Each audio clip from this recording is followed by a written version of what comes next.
بسم اللہ الرحمن الرحیم۔ معزز سامعین، السلام علیکم ورحمۃ اللہ وبرکاتہ۔ امید ہے آپ خیریت سے ہوں گے۔ اللہ آپ کو خوش رکھے، شاد و آباد رکھے۔ اللہ پاک آپ کی زندگی میں خوب بہاریں عطا فرمائے۔ میرے پیارے بھائیوں، آج میں آپ کو بتانے والا ہوں غسل کرنے کا طریقہ، اور غسل کب فرض ہوتا ہے، اور غسل کرنے میں دیر کرنا کتنا بڑا گناہ ہے۔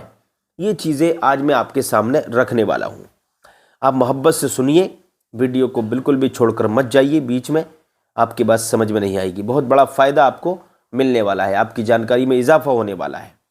دیکھیے، ایک مسلمان کو یہ تو معلوم ہونا چاہیے کہ وضو کی کتنے فرض ہیں، غسل کے کتنے فرض ہیں، نماز پڑھنے کا کیا طریقہ ہے، نماز میں کتنی شرطیں ہیں، نماز کے کتنے فرائض ہیں۔ آئیے شروع کرتے ہیں۔ تو دیکھیے، غسل کا میں آپ کو بتا رہا ہوں۔ غسل، جب آپ کے اوپر غسل فرض ہو جائے، یہ تو آپ جانتے ہیں غسل کب فرض ہوتا ہے۔ غسل فرض ہونے کی ایک صورت تو یہ ہے کہ آپ ملاقات کی، آپ نے اپنی بیوی سے ملاقات کی، ہم بستری کی، تو آپ ناپاک ہو گئے، آپ کے اوپر غسل فرض ہو گیا، ایک یہ ہوا۔ یا پھر آپ کو نائٹ فیل ہو گیا رات میں یا دن میں، تو آپ کے اوپر غسل فرض ہو گیا۔ اب اس کے نہانے کا طریقہ اب میں بتا رہا ہوں آپ کو۔ پھر آپ کو یہ کرنا ہے کہ سب سے پہلے اٹھ کر 10-15 منٹ 20 منٹ کے بعد آپ کو اٹھنا ہے، کیونکہ آپ کا جسم جب ٹھنڈا ہو جائے اس کے بعد نہانے کے لیے جانا ہے۔ 10-15 منٹ 20 منٹ کے بعد بستر سے اٹھیے، اور اٹھنے کے بعد دونوں ہاتھوں کو، سب سے پہلے دونوں ہاتھ دھوئیے گا، اور ہاتھوں کو دھلنے کے بعد آپ پیشاب خانے میں جائیے، استنجا خانے میں، وہاں پیشاب کیجئے۔ اب پیشاب کریں گے تو آپ کی پیشاب کی نالی میں جو گندگی کے ذرات ہیں، جو غلاظت ہے، ناپاکی ہے، وہ ناپاکی ہے، یعنی جو منی ہے، منی کے ذرات ہیں، ویریہ کے ذرات جو رہ جاتی ہیں، وہ پیشاب کے ذریعے سے نکل جائیں گے۔ تو پیشاب کرنا ضروری ہے نہانے سے پہلے۔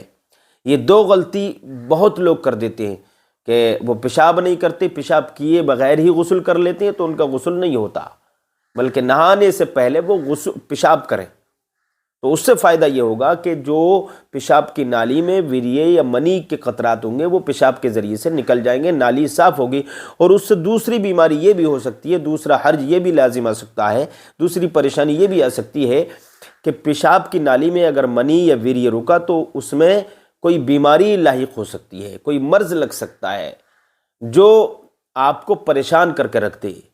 تو حکامہ فرماتے ہیں، اطباء فرماتے ہیں کہ غسل کرنے سے پہلے آپ پیشاب کر لیں، پیشاب کے ذریعے سے آپ کی پیشاب کی نالی صاف ہو جائے گی۔ پھر اس کے بعد میں آپ استنجا کر لیں اچھے سے، پھر غسل کرنے کے لیے غسل خانے میں داخل ہو جائیں۔ پھر آپ آدھا جسم دھو لیں، ناف تک، ٹنڈی تک دھو لیں، اچھے سے دھو لیں، بڑھیا سے۔ دھلنے کی تعریف یہ ہے کہ پانی بہہ جائے۔ بعض لوگ ایسا نہ آتے کہ پانی کو چپڑ لیتے ہیں، پانی بہتا نہیں۔ تو اگر پانی کو چپڑا، پانی ان کے جسم سے بہا نہیں، کسی بھی، یعنی جسم کے کسی بھی عضو سے، کسی بھی حصے سے اگر پانی نہیں بہا تو ان کا غسل نہیں ہوگا، وہ دھلنا نہیں مانا جائے گا، وہ دھونا نہیں مانا جائے گا۔ دھونے کی تعریف یہ ہے کہ پانی بہہ جائے، یہ مطلب ہے دھونے کا۔ چپڑنے کا نام دھونا نہیں ہوتا، چپڑنے کا نام غسل نہیں ہوتا۔ تو آپ اچھے سے آدھا جسم دھو لیں، اور ظاہری ناپاکی اگر کوئی ہو اس کو بھی دھو لیں۔ اب پہلا فرض ہے غسل میں کلی کرنا غرارے کے ساتھ۔ اس طریقے سے غرارے کے ساتھ کلی کریں کہ آپ کی آنکھوں سے کم آنسو نکلیں اور آنتیں آپ کی چلیں پیٹ میں۔ تو 3 مرتبہ کلی کریں۔ کلی کرنا غسل کے اندر فرض ہے غرارے کے ساتھ۔ غرارہ کب کرنا ہے؟ جب کہ آپ روزے سے نہ ہو۔ اگر روزہ آپ کا ہے تو غرارہ نہیں کریں گے، اور اگر روزہ نہیں ہے تو غرارہ کرنا ضروری رہے گا، ضروری ہے غرارہ کرنا ضروری ہے۔ اگر غرارہ نہیں کیا غیر روزہ میں، بغیر روزے کے، یعنی روزہ نہیں ہے، روزے کے دن بھی نہیں ہے، اور آپ ناپاک ہو گئے تو نہانے کے لیے گئے، تو غرارہ اگر نہیں کیا، غرارہ کیے بغیر کلی کی، تو آپ کا غسل نہیں ہوگا۔ تو غرارہ کرنا ضروری ہے۔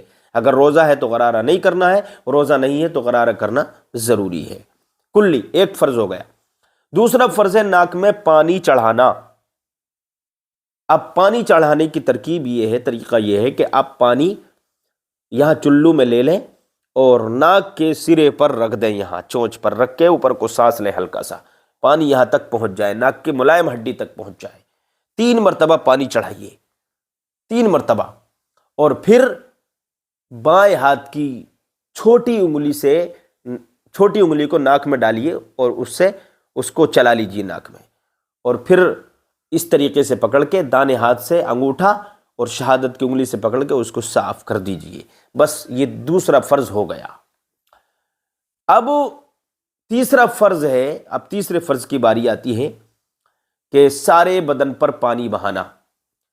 پہلے داہنے مونڈے پر پانی بہائیے، پھر بائیں مونڈے پر ڈالیے، پھر سر پر ڈالیے اور اچھے سے نہائیے۔ یہ کانوں وغیرہ میں انگلی ڈال لیجیے، ہر جگہ سے پانی بہہ جائے، پانی بہہ جائے، ملنا نہیں ہے، چپڑنا نہیں ہے، بہنا ہے۔ ہر جسم کے ہر حصے سے، ہر جگہ سے رونگٹے سے پانی بہہ جائے۔ اگر پانی نہیں بہا تو آپ ذرہ برابر بھی اگر جگہ خشک رہ گئی تو آپ کا غسل نہیں ہوگا۔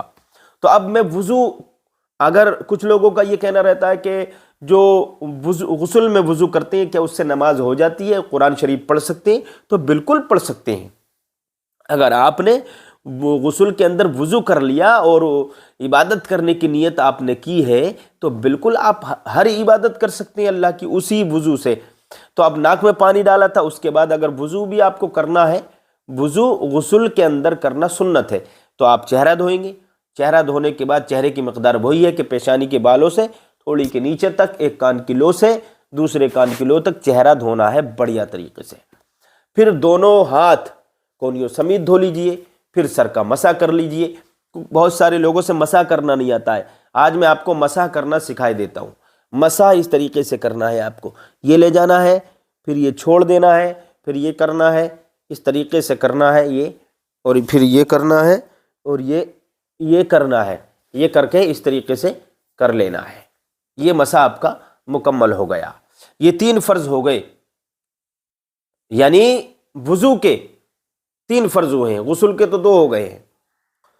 اب آپ کو چوتھا فرض ہے دونوں پیر ٹخنوں سمیت دھونا، کیونکہ وضو میں 4 فرض ہیں، چہرہ دھونا، دونوں ہاتھ کونیوں سمیت دھونا، اور تیسرا سر کا مسح کرنا، اور چوتھا دونوں پیر ٹخنوں سمیت دھونا۔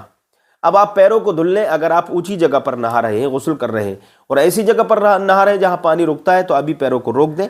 اب پورے جسم پر پانی بہا لیں۔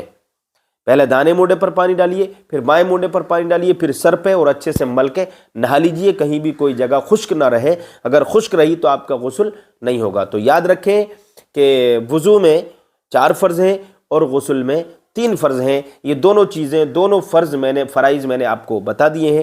اگر کوئی بات سمجھ میں آپ کے نہیں آئی ہے تو کمنٹ باکس میں لکھ کر کے بتائیے کہ آپ کی کیا سمجھ میں نہیں آیا ہے۔ انشاءاللہ تعالی ہم آپ کی ہیلپ کرنے کی کوشش کریں گے، خدمت کرنے کی کوشش کریں گے۔ اگر آپ ہمارے چینل پر نئے آئے ہیں تو ہمارے چینل کو سبسکرائب کریں، ہماری ویڈیو کو شیئر کریں، لائک کریں، تاکہ ہر آنے والی ویڈیو کی نوٹیفیکیشن آپ تک پہنچ جائے اور آپ کو نئی سے نئی جانکاری حاصل ہو۔